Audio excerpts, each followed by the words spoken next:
Business breakfast షోకి తిరిగి స్వాగతం. స్టాక్ మార్కెట్స్లో ప్రీ ఓపెనింగ్ సెషన్ లాభాలతో ప్రారంభమైంది. నిఫ్టీ ప్రస్తుతం 8167 దగ్గర సుమారుగా 20 పాయింట్లకు పైగా లాభంతో ట్రేడ్ అవుతుంది. సెన్సెక్స్ కూడా 80-90 పాయింట్ల లాభంతో కనిపిస్తుంది. సో మార్కెట్స్ మేబీ ఒక పాజిటివ్ ఓపెనింగ్ కోసం సిద్ధం అవుతున్నాయి. చాలా వోల్టైల్గా ఉంటాయి వాళ్ళ మార్కెట్స్. మేబీ ట్రేడర్స్ కావచ్చు, ఇన్వెస్టర్స్ కావచ్చు, అప్రమత్తంగా ఉండాలి. సో అగ్రెసివ్ పొజిషన్స్ తీసుకోవడానికి మాత్రం శ్రేయస్కరం కాదు.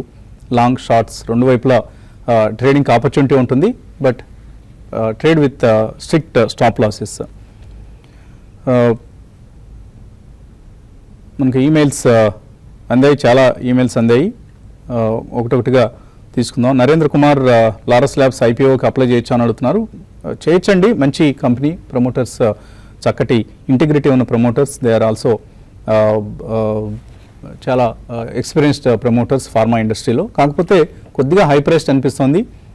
ఇమీడియట్ గెయిన్స్ కోసం కాకుండా అట్లీస్ట్ కొంతకాలం హోల్డ్ చేసే ఉద్దేశంతో అయితే లారస్ ల్యాబ్స్ ఐపీఓ ఇన్వెస్ట్మెంట్కి అనుకూలంగా ఉంది. తప్పకుండా ఇన్వెస్ట్ చేయండి. బట్ ఇమీడియట్గా లిస్టింగ్ అయిన వెంటనే అమ్మేసుకుందాం అనే ఉద్దేశంతో అయితే ఇన్వెస్ట్ చేయొద్దు. చరణ్ నేరేళ్ల అడుగుతున్నారు. ఆయన ఎస్బీఐ ఉన్నాయి 305లో, ఇన్ఫోసిస్ ఉన్నాయి, వెల్స్పన్ ఇండియా 61 రూపీస్లో కొన్నారు. ఇంకా చాలా పెద్ద పోర్ట్ఫోలియో పంపించారు. ఏం చేయమంటారు ఇవన్నీ? చూడండి, ఎస్బీఐ 305 అంటే మళ్ళీ కొంత టైం పడడానికి అవకాశం ఉందండి. ఈవెన్ ఇన్ఫోసిస్ ఎక్కడ కొన్నారో తెలియదు. లోయర్ లెవెల్గా కొనుంటే మాత్రం షార్ట్ టర్మ్కి కాంట్రాక్ట్ కింద అట్లీస్ట్ ఒక ఫ్యూ మంత్స్లో కొంత ఇక్కడ నుంచి పెరగడానికి అవకాశం ఉంటుంది. కాబట్టి ఈవెన్ దాన్ని కూడా మీరు ర్యాలీస్లో ఎగ్జిట్ కాండి. అంటే ఒక 3 to 4 months వెయిట్ చేసి ఎస్బీఐ మాత్రం హోల్డ్ చేయండి. ఇంకా మీరు డీప్ కరెక్షన్స్లో ఎస్బీఐలో మీరు ఇంకా కొంత యాడ్ చేసుకోమంటాను. తర్వాత స్టాక్ అని చాలా పంపించారు. వెల్స్పన్ ఇండియా పంపించారు, 61 రూపీస్లో కొన్నారు. పటేల్ ఇంజనీరింగ్ 44లో. వెల్స్పన్ ఇండియా మాత్రం హోల్డ్ చేయొచ్చండి. వెల్స్పన్ ఇండియా ఇక జరగాల్సిన డ్యామేజ్ ఆల్రెడీ జరిగిపోయింది కాబట్టి మంచి గ్రూప్ కూడా మంచిదే.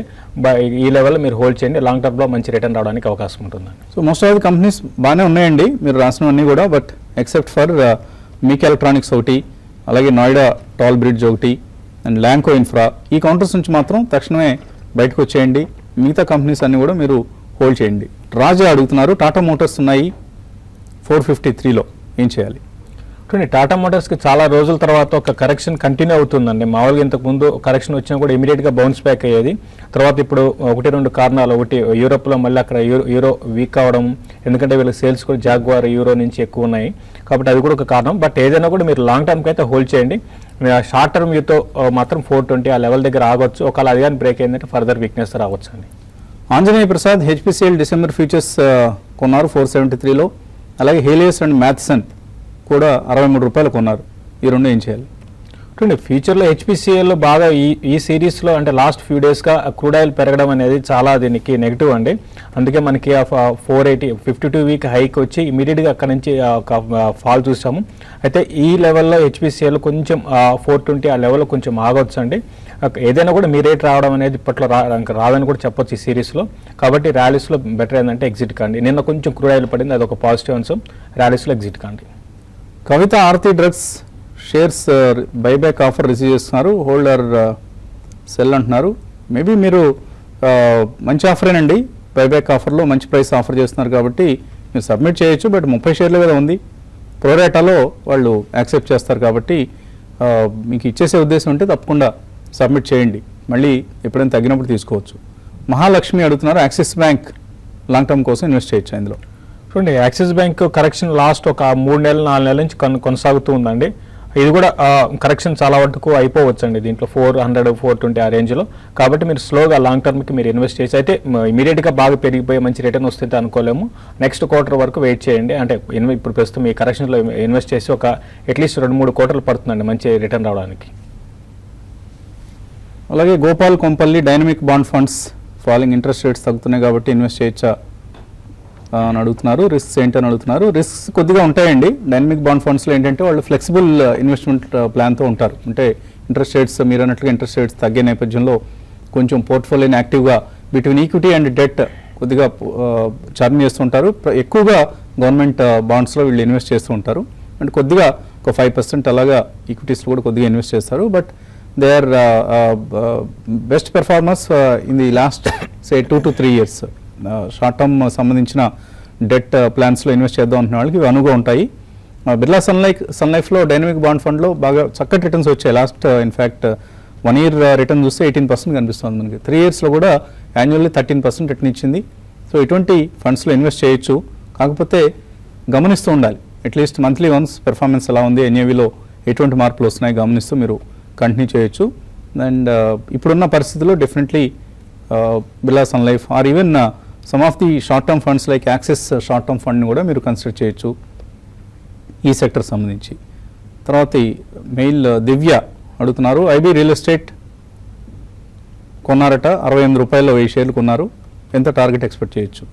చూడండి, ఉన్న రియాలిటీ కౌంటర్స్లో బాగా ఆ స్ట్రెంత్ కంటే ఈ మధ్య వీక్నెస్ వచ్చింది, అయినా కూడా ఉన్న వాటిలో కొంచెం పర్వాలేదు అనిపిస్తున్న స్టాక్ అంటే ఐబీ అండి. బట్ రిస్క్ ఎక్కువ ఉంటుంది, ప్లస్ రియల్ ఎస్టేట్ స్టాక్స్ అన్ని కూడా నియర్ టర్మ్లో పెద్దగా అంటే మూవ్మెంట్ అనేది ఉండవు. ఇంకోటి ఇది బాగా ట్రేడింగ్ స్టాక్ కాబట్టి బెటర్ ఏంటంటే మీరు అంటే ఎంత టార్గెట్ అన్నారు 72 ఆ లెవెల్స్ పైన సస్టైన్ కాగలిగితే క్లోజర్గా 80 దాకా రావచ్చు, ఒక ఫ్యూ మంత్స్ పడుతుందండి.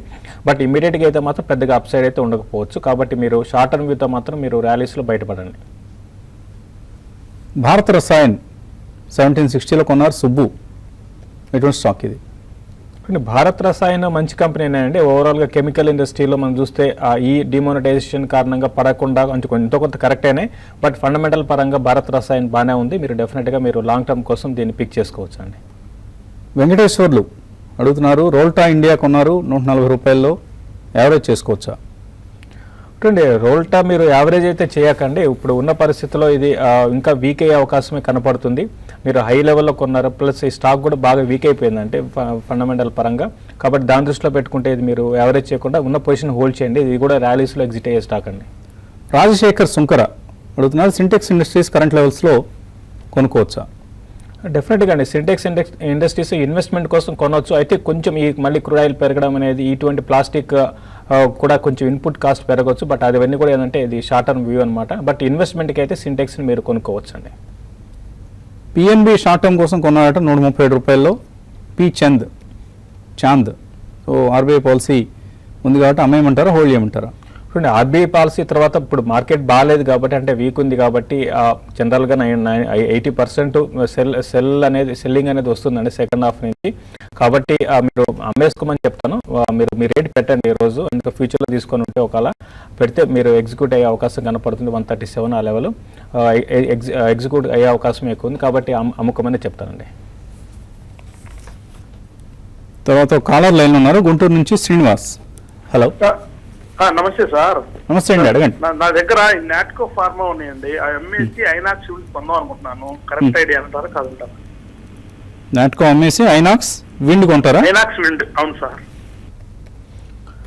ఒకటండి, మీరు నాట్కోలో ఉండడమే మంచిదండి. ఐనాక్స్ విండ్కి వెళ్ళడం అనేది ఇంకా చెప్పాలంటే ఇంకొక దీని అంటే మంచి సేఫ్గా ఉన్న స్టాక్ నుంచి కొంచెం రిస్క్ ఎక్కువ ఉన్న స్టాక్ వెళ్తున్నట్టు మీరు అనుకుంటా నేను.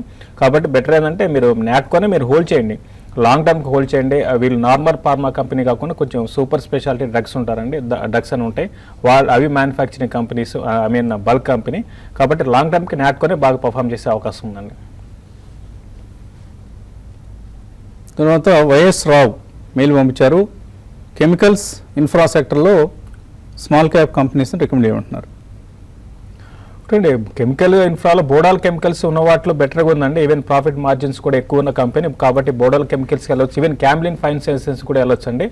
అంటే ఇది ఒక different chemical industry, the Camlin అంటే డైవర్సిఫైడ్ కెమికల్ కంపెనీ, దాంట్లో వెళ్ళొచ్చు. తర్వాత ఇన్ఫ్రాలో మాత్రం కేఎన్ఆర్ కన్స్ట్రక్షన్ మీరు సెలెక్ట్ చేసుకొని, ఫండమెంటల్స్ చాలా బాగున్నాయి. తర్వాత ఈ డిమానిటైజేషన్ కారణంగా ఒకవేళ గవర్నమెంట్ స్పెండింగ్ అనేది ఇన్ఫ్రా వైపు వస్తే బాగా పెరగవచ్చు. కేరళలో మేజర్ ప్రాజెక్ట్స్ ఉన్నాయండి వీళ్ళకి, కాబట్టి కేఎన్ఆర్ వైపు వెళ్ళమని చెప్తాను. నాకు కాలర్ అడిగారు, పిఎన్బి లాంటివి ఎలాగా ఈ ఆర్బీఐ క్రెడిట్ పాలసీ లాంటివి ఉన్నాయి కదా అని. సో మార్కెట్స్ ఎంత పెద్ద ఈవెంట్ అయినా కూడా 1 డే మించి వాళ్ళు డిస్కౌంట్ చేసేస్తున్నారండి. పెద్ద పెద్ద ఈవెంట్స్ లైక్ ఇటాలియన్ రిఫరెండం లాంటివే 1 డేతో తీసవతలు పడేస్తారు. మరి క్రెడిట్ పాలసీ లాంటివి అయితే రేపటికే మర్చిపోతున్నారు. సో మీరు ఏదో క్రెడిట్ పాలసీ ముందు తర్వాత అంటూ హడావుడి ఆత్రపడాల్సిన అవసరం లేదు, కొద్దిగా స్థిమితంగా ఉండండి. హడావుడిగా అటు ఇటు గంతులు పెట్టొద్దు. జే రాము యాదవ్ అడుగుతున్నారు, వినాయల్ కెమికల్స్ 70 రూపాయలు, ఎన్ఐఐటి లిమిటెడ్ 85లో హోల్డ్ చేస్తున్నారు, హోల్డ్ చేయొచ్చా? వినైల్ కెమికల్స్ మీరు హోల్డ్ చేయండి. అయితే కెమికల్ స్టాక్స్లో మనకి ఇప్పుడే అనుకున్నాము మంచి కంపెనీస్ వేరే ఉన్నాయండి. కాబట్టి వినైల్ కెమికల్స్లో మీరు ర్యాలీస్లో ఎగ్జిట్ కమ్మని చెప్తాను. ఇది ఈ మధ్య కాలంలో బాగా పెరిగిన స్టాకు. ఫండమెంటల్స్ మిగతా వారితో కంపేర్ చేసుకుంటే అంత గొప్పగా లేదండి. కాబట్టి మీరు ఈ వినైల్ కెమికల్స్ని మీరు ర్యాలీస్లో ఎగ్జిట్ కమ్మని చెప్తాను. జయంతి అడుగుతున్నారు, Marksans pharma and Pandyam cements long term కోసం ఎలా ఉంటాయి? ఇప్పుడు మార్క్సన్ ఫార్మా మీకు వద్దని చెప్తానంటే మార్క్సన్ ఫార్మాని అవాయిడ్ చేయండి. మా ఫార్మాలోనే మిడ్ క్యాప్లో చాలా ఉన్నాయి, అటువంటి వాటిలో మీరు సెలెక్ట్ చేసుకోమని చెప్తాను. దీని అయితే అవాయిడ్ చేయండి. పాండ్యం సిమెంట్ మాత్రం మీరు లాంగ్ టర్మ్ వ్యూతో మాత్రం మీరు కొనుక్కోవచ్చు. చాలా ఇంప్రూవ్మెంట్ అనేది లాస్ట్ 1 yearలో పాండ్యం సిమెంట్లో కనపడింది. మరీ ముఖ్యంగా మార్జిన్స్ బాగా పెరిగాయండి, కాబట్టి దాని ఇన్వెస్ట్మెంట్ని కన్సిడర్ చేయొచ్చు. తర్వాత బాలాజీ అడుగుతున్నారు, మఫతలాల్ ఇండస్ట్రీస్ 275 రూపాయలు, మహానగర్ గ్యాస్ 770లో, మారుతి సుజుకి కూడా ఉన్నాయి 5250లో. మఫ్తలాల్ ఇండస్ట్రీస్ మీరు హోల్డ్ చేయొచ్చు అండి. టెక్స్టైల్లో అరవింద్ మఫ్తలాల్ దగ్గరగా 120 years కంపెనీ ఇది. రీసెంట్గా ఇది కొంచెం కరెక్షన్ వచ్చింది ఈ స్టాక్లో. బట్ ఇన్వెస్ట్మెంట్కి మంచి కంపెనీ అండి, మీరు లాంగ్ టర్మ్ కోసం మీరు హోల్డ్ చేయొచ్చు. తర్వాత మారుతి విషయానికి వస్తే మారుతి చాలా రోజుల తర్వాత రీసెంట్ హై నుంచి బాగా కరెక్ట్ అయింది. ఈ డిమోనిటైజేషన్ కారణంగా కూడా ఇది దీని కొంచెం కరెక్షన్ వచ్చింది. బట్ ఏదైనా కూడా మీరు ఇంకోటి ప్రైస్ కూడా తగ్గించారనే వార్తలు లాస్ట్ 2 days బ్యాక్ వచ్చిన అప్పటి నుంచి ఒక 3% పడిందండి స్టాకు. బట్ ఏదైనా కూడా మారుతి ఇన్వెస్ట్మెంట్ కోసం అయితే హోల్డ్ చేయమని చెప్తాను. తర్వాత కాలర్ నరేంద్ర హైదరాబాద్ నుంచి. హలో గుడ్ మార్నింగ్ అండి. మార్నింగ్ అండి. నా దగ్గర ఆర్టీ డ్రగ్స్ షేర్స్ ఉన్నాయండి, ఒక 50 హోల్డ్ చేస్తున్నాను. సో కంపెనీ బైబ్యాక్ ఆఫర్ ఇచ్చింది కదండి, సో ఇంకా స్టిల్ హోల్డ్ చేసుకోవచ్చా, లేకపోతే దాని మీద ఏమన్నా సజెస్ట్ చేస్తారా? ఏం చేయమంటారు? ఒక బైబ్యాక్ కోసమే మీరు అని కాకుండా మీరు రీసెంట్గా ఇది ఈ స్టాక్ చాలా స్టడీగా ఉందండి, ఏమాత్రం కరెక్షన్ లేదు. ఆల్మోస్ట్ 52 వీక్ హైకి దగ్గరే టచ్ అవుతున్న స్టాక్, అంటే క్లోజర్గా ఉంది. మిగతా అన్ని స్టాక్స్లో కరెక్షన్ వచ్చిన ఫండమెంటల్ పరంగా మంచి కంపెనీనేనండి. కాబట్టి మీరు బైబ్యాక్ని పక్కన పెడితే మాత్రం ఇన్వెస్ట్మెంట్ కోసం అయితే హోల్డ్ చేయమని చెప్తాను. ఓకే. తర్వాత కాలర్ వర్ధన్ హైదరాబాద్ నుంచి. హలో సార్, నమస్తే సార్. సార్ యాక్చువల్లీ నా క్వశ్చన్ షేర్ గురించి కాదు సార్. సార్ శేషు గారి లాగా వసంత్ గారి లాగా షేర్ మార్కెట్ మీద ఇలా గ్రిప్ తెచ్చుకోవాలన్నా, అనలిస్ట్ అవ్వాలన్నా ఏదైనా కోర్సెస్ కానీ అలాంటివి ఏమన్నా ఉంటాయా అని. అంటే ఏం చేస్తుంటారు మీరు వర్ధన్ అసలు మామూలుగా? సార్ నేను ఇంజనీరింగ్ అయిపోయింది సార్, MBA ఫినాన్స్ చేశాను. NCSM అండ్ NASM కోర్సెస్ కూడా చేశాను. బట్ ఇంకా స్టాక్ మార్కెట్ మీద ఇంకా అంటే సార్ అంత గ్రిప్ రావాలి అంటే ఇంకేమన్నా కోర్సెస్ ఉంటాయా అనేసి అడుగుదాం. కోర్సెస్ కంటే కూడా మీరు బాగా ప్యాషన్ ఉండాలండి. First of all stock markets పట్ల చాలా ఆసక్తి ఉండాలి. ఇంకా అదే మనకి లైఫ్ అన్నంత ప్యాషన్ ఉండాలి. ఇంతకు మించి వేరే యాక్టివిటీ ఏమీ లేదు అన్నట్లుగా ఉంటేనే మీరు ఒక అనలిస్ట్గా కానీ మరొక విధంగా కానీ రాణించగలరు. Otherwise continue your investment habits, మంచి కెరీర్ని సెలెక్ట్ చేసుకోండి. ఎందుకంటే ఇందులో సక్సెస్ కావడం అంత ఈజీ కాదు. చూడటానికి అనలిస్ట్గా మనం చాలా రకాలుగా చెప్పొచ్చు, కబుర్లు చెప్పినంత ఈజీ కాదు ఇందులో. సో మేమేదో చాలా గొప్పగా ఇందులో నాలెడ్జ్ గడించి డబ్బు కూడా గడిస్తున్నాం అనుకుంటే అది కరెక్ట్ అభిప్రాయం కాదు. We have knowledge, but implementing that knowledge, executing investment process is a different ball game. So దాన్ని అందరూ సక్సెస్ఫుల్గా అవలంబించలేని రంగం ఇది. కాబట్టి దీని పట్ల మీకు నాకు ఇంకా ఇంతకంటే వేరే ఆప్షన్ కనపట్టలేదు, I'm so passionate about this అన్న ఉద్దేశం ఉంటే కంటిన్యూ చేయండి. అండ్ అన్నిటికంటే ముఖ్యంగా ఏంటంటే మీరు బాగా చదువుతూ ఉండాలి, మార్కెట్స్ని బాగా గమనిస్తూ ఉండాలి. అండ్ కోర్సులు చేయడం కంటే కూడా మీరు రోజు మార్కెట్లో ఏం జరుగుతుందో గమనించడం ముఖ్యం. కోర్సులు అనేవి they will help us to some extent. Basics తెలుస్తాయి, మేబీ అడ్వాన్స్డ్ కాన్సెప్ట్స్ తెలుస్తాయి, థియరీ తెలుస్తూ ఉంటుంది, కానీ ప్రాక్టికల్గా ఏం జరుగుతుందో తెలుస్తూ ఉండడం ముఖ్యం. సో రోజు మార్కెట్స్ని ఇంకా అదే పనిగా ఉండాలి, అదే ధ్యాసతో ఉండాలి, తపస్సులాగా చేయాలి. మేమంతా కూడా మా జీవితంలో ఎక్కువ భాగాన్ని మార్కెట్స్ని స్టడీ చేయడానికే కేటాయిస్తూ ఉంటాం. శేషు అయితే రాత్రిపూట నిద్ర కూడా పోకుండా మానసిక వ్యాధులు కూడా తెచ్చుకున్నాడు. సో కాబట్టి ఇవన్నీ చాలా చాలా కేర్ఫుల్గా ఉండాల్సిన రంగం. అండ్ ఉద్రేకపడి పేషెన్స్ లేకపోతే అసలు డబ్బులు రావండి. సో అందరు చాలామంది అడుగుతుంటారు మల్టీ బ్యాగర్స్ ఎలా అండి, మల్టీ బ్యాగర్స్ని ఎలా పట్టుకోవాలి మనం అని. మల్టీ బ్యాగర్స్ని పట్టుకోవడం చాలా ఈజీ అండి, కానీ కొన్న తర్వాత వాటిని మల్టీ బ్యాగర్ అయ్యేంత వరకు హోల్డ్ చేయడం అనేది చాలా నిగ్రహం ఉండాలి. సపోజ్ అమ్మాయిని చూసి టెంప్ట్ అయ్యే వాళ్ళు చాలామంది ఉంటారు, కానీ కాకుండా ఉండేవాళ్ళు కూడా ఉంటారు కదా. అలాగా ఇందులోంచి ఎగ్జిట్ అయిపోదాం అనిపిస్తూ ఉంటుంది. 20%, 30%, 40% డబ్బులు లాభం రాగానే అందులోంచి బయటకు వచ్చేద్దాం అనిపిస్తుంది. ఆ టెంప్టేషన్ని మనం హోల్డ్ చేయగలగాలి. కేర్ఫుల్గా ఇందులో నిగ్రహంతో పేషెన్స్తో ఉండే వాళ్ళకే మల్టీ బ్యాగర్స్ని చాలామందికి ఉన్నారు. ఇన్ఫోసిస్ కావచ్చు, విప్రో కావచ్చు, లేకపోతే మరొక మల్టీ బ్యాగర్ స్టాక్ని. కానీ వాళ్ళలో ఎంతమంది వాటిని అట్టే పెట్టుకున్నారు? అది ఇందులో ఉండే మజా అంతా కూడా దాన్ని హోల్డ్ చేసి పెట్టుకొని, ఇన్ఫ్యాక్ట్ కొంతమంది చేస్తారంటే మర్చిపోతారు దాని గురించి. వాళ్ళకి ఎలాగో మల్టీ బ్యాగర్ దొరుకుతుంది, కానీ పదే దాన్ని చూస్తుంటే మాత్రం ఇందులో లాభం, ఎందుకంటే పైదాకా వెళ్తుంది, 60% పెరుగుతుంది, మళ్ళీ 30%కి తగ్గిపోతుంది. సో అటువంటిప్పుడు మనకు టెంప్ట్ అవుతాం, ఎందుకు వచ్చిన గొడవలే బయటకు వచ్చేదో అనిపిస్తూ ఉంటుంది. సో అటువంటిదే మీరు అవుదాం అనుకున్న అనలిస్ట్ పోస్ట్ కూడా.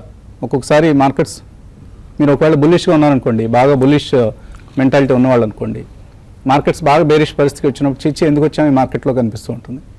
అదే బేరిష్గా బాగా ఆలోచించే వాళ్ళు అనుకోండి, బుల్లిష్ కండిషన్స్ని చూసి డిసప్పాయింట్ అవుతూ ఉంటారు. సో ఇలా రకరకాల విధానాలు, చాలా గందరగోళపు ఫీల్డ్ ఇది. సో శేషు కూడా కొన్ని చిట్కాలు చెప్తారు మీకు. ఏం చిట్కాలు? సో ఒకటి మెయిన్ ఏంటంటే ఎప్పటికప్పుడు అబ్జర్వేషన్ ఉండాలి. తర్వాత హైయెస్ట్ స్ట్రెస్ కూడా ఉందండి దీంట్లో. వరల్డ్ వైడ్గా అన్ని మనకి తీసుకుంటే, అన్ని ఫీల్డ్లో చూసుకుంటే 74-75% స్ట్రెస్ ఉంటుంది. 24 hours అంటే ఒక ఇండియా అని కాకుండా వరల్డ్ వైడ్ యూఎస్లో ఎకానమీ ఏముంది, అక్కడ పరిస్థితులు ఏంటి, ఇవన్నీ ఒకదానికి రిలేషన్ ఉంటాయి.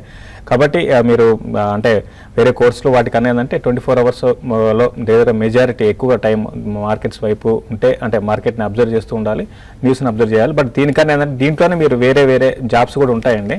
సో అటువంటి వాటిలో వెళ్ళడం, లైక్ కేపీఓలో లాంటివి, అంటే యూఎస్లో ఉన్న కంపెనీస్ ఇక్కడ బ్యాక్ ఆఫీస్ ఆపరేషన్స్ ఉంటాయి, అటువంటి వాటిలో మీరు వెళ్ళడం బెటర్ అనిపిస్తుందండి. సో ఈ రోజుల్లో అంటే ఎప్పటి నుంచి కూడా ఫైనాన్షియల్ సర్వీసెస్ అనేది ఒక అట్రాక్టివ్ సెక్టర్ టు వర్క్ అండి. సో మేబీ మంచి ఉద్యోగం చూసుకోండి. Don't be a freelancer in this industry. ఫ్రీలాన్సర్గా ఉంటే చాలా కష్టపడాల్సి వస్తుంది.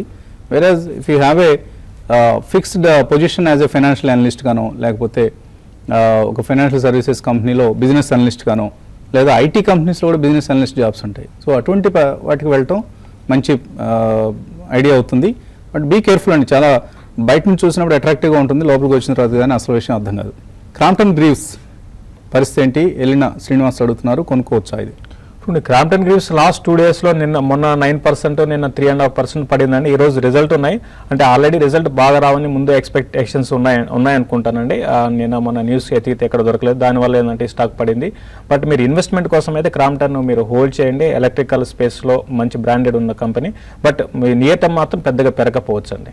మధు కోటగిరి అడుగుతున్నారు, శ్రేయ ఇన్ఫ్రా కొన్నారు 80 రూపాయల్లో, నిన్ననే కొన్నారు, హోల్డ్ చేయొచ్చు. కానీ షార్ట్ టర్మ్ మాత్రం ఇప్పుడు అంత ఫాస్ట్గా పెరగకపోవచ్చు అండి. ఇప్పుడున్న పరిస్థితులు ఏంటంటే మిడ్ క్యాప్లో ర్యాలీస్లో సస్టైన్ కాకపోవచ్చు. కాబట్టి షార్ట్ టర్మ్ వ్యూతో మాత్రం మీరు షేర్ ఇన్ఫ్రాని మీరు ఎగ్జిట్ కానీ. ఈవెన్ లాంగ్ టర్మ్ కూడా ఇది బాగా పెరిగిందండి, ఈ మధ్యకాలంలో బాగా పెరిగింది స్టాక్ 30-35 రూపాయల నుంచి.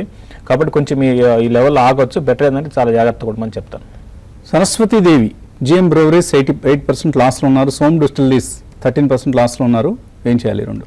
రెండు కూడా మరి ముఖ్యంగా జిఎం బ్రివరేజెస్ మంచి కంపెనీ అంటే ఫండమెంటల్స్. తర్వాత సెకండ్ అనుకుంటాను నాకు తెలిసి రెవెన్యూస్ పరంగా మీరు హోల్డ్ చేయండి. పెద్దగా మిగతా సెక్టర్తో కంపేర్ చేసుకుంటే లాస్ట్ ఫ్యూ డేస్గా మంచి కన్సాలేషన్లో ఉన్నాయి. కాబట్టి మీరు హోల్డ్ చేయండి. ఇన్వెస్ట్మెంట్కి SOM distilleries and GM breweries మంచి కంపెనీసే. రెండు కూడా మన లిక్కర్ బిజినెస్లో ఉన్నాయి తెలిసిందే. బట్ ఇన్వెస్ట్మెంట్కి మంచి స్టాక్స్ హోల్డ్ చేయొచ్చు. గారు ఏంటి లిక్కర్ కంపెనీల పట్ల ఆసక్తి చూపిస్తున్నారు? తమ్మా క్రాంతి కిరణ్ రెడ్డి అడుగుతున్నారు, అసోసియేటెడ్ ఆల్కహాల్స్, ఇನ್ನು కూడా ఆల్కహాల్ ప్రియులు 105లో హోల్డ్ చేస్తున్నారు. జేఏసీ హౌసింగ్ 308లో, అలాగే బజాజ్ కార్ప్ 408లో, ఇంకా చాలా పంపించారు. ఈ 3 స్టాక్స్ గురించి చెప్పండి. ఒకటి అసోసియేట్ ఆల్కహాల్ ఎంతలో కొన్నారో తెలియదండి. ఈ స్టాక్ కానీ చూసుకుంటే రీసెంట్గా ఇది కూడా కొంచెం మిగతా అదర్ సేమ్ ఈ కంపెనీస్ లాగే కొంచెం కరెక్ట్ అయింది. అయితే ఇది కొంచెం హెవీ కరెక్ట్ అయిందండి. ఇది ఫండమెంటల్స్ పరంగా అంత గొప్పగా లేదండి. కాబట్టి బెటర్ ఏంటంటే మీరు అసోసియేట్ ఆల్కహాల్ బ్రివరీస్ నుంచి మీరు ర్యాలీస్లో ఎగ్జిట్ కమ్మని చెప్తాను. మిగతా ఫైనాన్షియల్ స్టాక్ జేఏసీ హౌసింగ్ 308 డెఫినెట్గా జేఏసీ హౌసింగ్ ఫైనాన్స్ హోల్డ్ చేయండి. రీసెంట్గా హౌసింగ్ ఫైనాన్స్లో ఎక్కువ కరెక్ట్ కాని స్టాక్ అంటే జేఏసీ. డెఫినెట్గా మంచి మన రిజల్ట్ కూడా బాగున్నాయి, లాంగ్ టర్మ్కి హోల్డ్ చేయొచ్చు. ఈవెన్ బజాజ్ కార్ప్ కూడా మీరు హోల్డ్ చేయొచ్చు, జాగరణ్ ప్రకాషన్ హోల్డ్ చేయొచ్చు, torrent pharma one more good company from the pharma space, and Pokarna ఈ మధ్య బాగా పెరిగిన company. So portfolio seems to be okay except for your alcohol company అండి. అశోక్ రెడ్డి అడుగుతున్నారు. సో జనరిక్ క్వశ్చన్ 50,000 రూపాయలు ఇన్వెస్ట్ చేస్తారట, ఏ కంపెనీలు చెప్తారంటున్నారు. రామకృష్ణ అడుగుతున్నారు. హెచ్డిఎఫ్సి 1250లో కొన్నారు, లుపిన్ 1530లో ఉన్నాయి, రెండు కూడా ఫ్యూచర్స్లో, ఏం చేయాలి? చూడండి, హెచ్డిఎఫ్సి చాలా రోజుల తర్వాత ఒక అప్ ట్రెండ్ అనేది మనం చూసాం. నిన్న కూడా డెలివరీ బేస్డ్ బయింగ్ కనపడింది హెచ్డిఎఫ్సిలో. కాబట్టి ఈ అప్ ట్రెండ్ అంటే పెద్దగా మార్కెట్ బేరిష్ ఉన్నాయి కాబట్టి పెద్దగా కొనసాగపోవచ్చు. 1280 ఆ దగ్గరికి వచ్చినప్పుడు మీరు హెచ్డిఎఫ్సి నుంచి మీరు ఎగ్జిట్ కానీ చాలా వరకు. ఆ తర్వాత లుపిన్ విషయానికి వస్తే ఇది కూడా 1580 ఆ లెవెల్ దాకా కంటిన్యూ కావచ్చండి. At the same time stop loss 1520 దగ్గర పెట్టుకోండి. బెటర్ ఏంటంటే మార్కెట్లో వీక్ ఉన్న టైంలో ర్యాలీస్లో మీరు ప్రాఫిట్స్ తక్కువలో ఎగ్జిట్ కావడం మంచిదండి. సో మార్కెట్స్లో బ్యాంక్ నిఫ్టీ 0.3% లాభంతో కనిపిస్తోంది ప్రస్తుతం. ఎందుకంటే ఇవాళ ట్రేడింగ్లో బ్యాంక్ స్టాక్స్ చాలా యాక్టివ్గా ట్రేడ్ కాబోతున్నాయి, బ్యాంక్స్ అండ్ ఫైనాన్స్ రంగానికి చెందిన స్టాక్స్. ఎందుకంటే క్రెడిట్ పాలసీ ఇవాళ మరికొద్దిసేపట్లో ప్రకటించబోతున్నారు కాబట్టి. అలాగే గ్రూప్ వైజ్ మనం మిడ్ క్యాప్స్లో చూస్తే ఎంఎంటీసీ టాప్ గెయినర్గా కనిపిస్తుంది, 4.5% పెరిగింది. అలాగే షిప్పింగ్ కార్పొరేషన్ ఆఫ్ ఇండియా, రెండు కూడా పబ్లిక్ సెక్టర్ కంపెనీస్. అలాగే నేషనల్ అల్యూమినియం కంపెనీ 2.4% పెరిగింది ఈ స్టాక్. అలాగే Torrent Power, Alok textiles, Petronet LNG, IL and FS transport, Lakshmi machine works, Trent, Hindustan Petroleum, HPCL, Engineers India, Hindustan Copper, PVR, DB Corp, Berger Paints, ఇవన్నీ కూడా స్వల్ప లాభాల్లో ఉన్న కంపెనీస్. అండ్ నష్టపోయిన స్టాక్స్ మనం మిడ్ క్యాప్స్లో కనుక మనం చూస్తే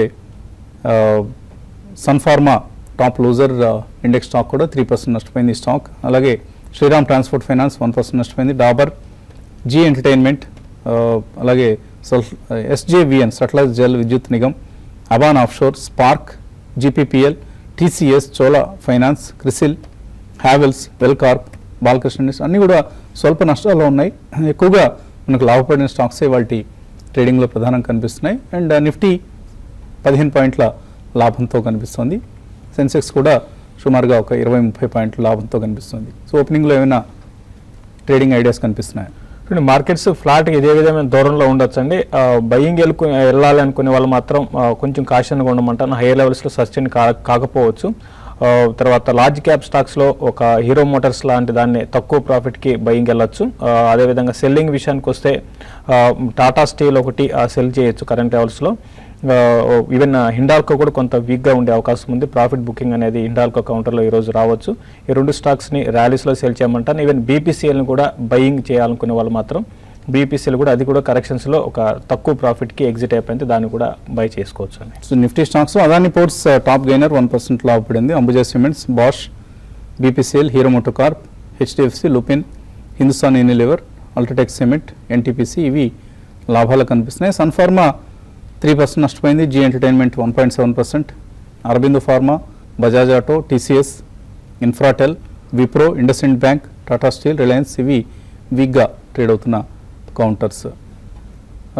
ఎస్బీఐ కొన్నారట నిన్న 235లో, అలాగే 230 పుట్ కూడా రాశారట ప్రకాష్ రావు, ఏం చేయాలి?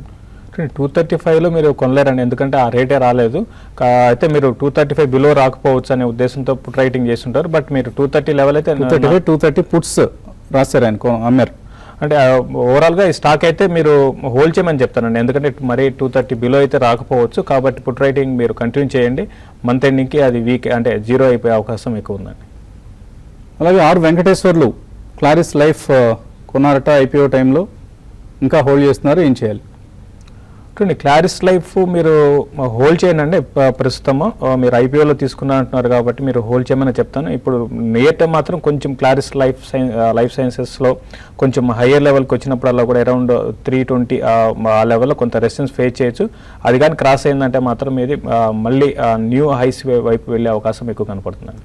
కుమార్ ఐడియా డిసెంబర్ ఫ్యూచర్స్ కొన్నారు 77లో, Bank of India December futures కూడా ఉన్నాయి 123లో, ఏం చేయాలి? రెండు ఐడియా మాత్రం మీరు ఎగ్జిట్ కమ్మని చెప్తానండి. ఇది 70 క్లోజర్గా 78 ఆ లెవెల్కి వచ్చి వీక్ అవుతుంది కాబట్టి 1 or 2 days వెయిట్ చేసి ఎగ్జిట్ కానీ. ఇంకోటి మార్కెట్ డీప్ కరెక్షన్స్ వచ్చినా కూడా పెద్దగా ఈ స్టాక్ పెద్దగా పరగపోవచ్చు. 72 దగ్గర స్టాప్ లాస్ పెట్టుకోండి. బ్యాంక్ ఆఫ్ బరోడా మాత్రం మీరు ఈరోజు క్రెడిట్ పాలసీకి ముందే బెటర్ ఏంటంటే ఎగ్జిట్ కావడం మంచిదండి. బాలాజీ మఫతలాల్ ఇండస్ట్రీస్ 275 రూపాయలకు ఉన్నారు. అలాగే మహానగర్ గ్యాస్ 770లో ఉన్నాయి. మారుతి సుజుకి ఇందాక అడిగారు ఈ స్టాక్స్ అన్నీ కూడా. కోర్స్ ఇప్పుడు మళ్ళీ మనం చెప్పిన సలహాలు బాగా నచ్చుతున్నాయట, అందుకోసం అభినందిస్తున్నారు. థ్యాంక్ యూ వెరీ మచ్ అండి. కుమార్ అడుగుతున్నారు, కర్ణాటక బ్యాంక్ 111లో, పిఎన్బి 239లో ఉన్నాయి, ఏం చేయాలి? పిఎన్బి మీరు అంటే ఇన్వెస్ట్మెంట్కి ఒక ఆన్సర్ ఉంటుందండి. డెఫినెట్గా ఇప్పుడు ఇన్వెస్ట్మెంట్కి పిఎస్యు బ్యాంక్స్ అన్ని కూడా నియర్ టర్మ్లో మంచి ఫ్యూచర్స్లో కొన్నారు. పిఎన్బి మాత్రం ఫ్యూచర్స్ నిన్న కూడా చూసామండి, క్లోజర్గా 138 ఆ లెవెల్కి వచ్చి వీక్ అయింది. కాబట్టి మీరు క్లోజర్గా మీకు 138, 140 దగ్గర రెసిస్టెన్స్ ఉంటుందండి. మీరు చూడండి, క్రెడిట్ పాలసీ తర్వాత ఇది సస్టైన్ కాగలిగితే 136 లెవెల్స్ మీరు కంటిన్యూ చేయండి. లేదంటే మాత్రం క్రెడిట్ పాలసీ తర్వాత ఇది సస్టైన్ కాలేకపోతే 136 లెవెల్స్ మీరు ఎగ్జిట్ కమని చెప్తాను. సో సన్ టీవీ ఇవాళ లాభాల్లో ఉంది, నిన్న నష్టాలతో ఉన్నప్పుడు కూడా ఇవాళ లాభాల్లో ట్రేడ్ అవుతుంది. ఆల్మోస్ట్ 1.5% పెరిగింది. అలాగే Petronet LNG, HPCL, Adani enterprises, Crompton Greaves, IGL ఇలాంటి స్టాక్స్ అన్నీ కూడా లాభాల్లో ట్రేడ్ అవుతున్నాయి. సో మార్కెట్స్లో కొంత ల్యాక్ క్లస్టర్ ట్రేడింగ్ సెషన్ మనకు కనిపిస్తుంది. ఎక్కువగా స్టాక్ స్పెసిఫిక్ యాక్షన్ ఎక్కువగా ఉంది, more than the index action. ఇది ఇవాళ బిజినెస్ బ్రేక్ఫాస్ట్ షో. మళ్ళీ 11 o'clockకి మార్కెట్ అప్డేట్స్ మేము ముందుంటాం. Keep watching TV5 Money.